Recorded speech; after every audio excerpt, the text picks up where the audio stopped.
एक समय की बात है। एक छोटे से गांव में एक किसान रहता था। उसका नाम रामचंद्र था।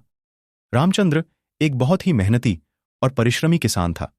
वह गांव के खेतों में दिन रात मेहनत करता और अपने परिवार को आवश्यकताओं के लिए पूरी तरह से संतुष्ट करता था। एक दिन गांव में अकाल पड़ गया। बारिश नहीं हो रही थी और जमीन सूख गई थी।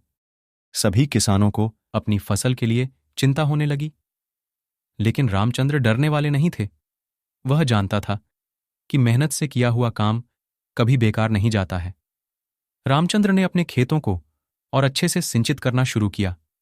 वह रात दिन मेहनत करता रहा, पानी का बचत करता रहा और पौधों की देखभाल में विशेष ध्यान देता रहा। दूसरे किसान उसे हंसते और मजाक उड़ाते रहे, पर रामचंद्र अपने लक्ष्य के प्रति सदा संकल्पबद्ध रहा।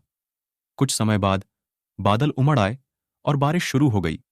रामचंद्र की खेती के पौधे जीवंत हो गए और उनकी फसल बढ़ने लगी।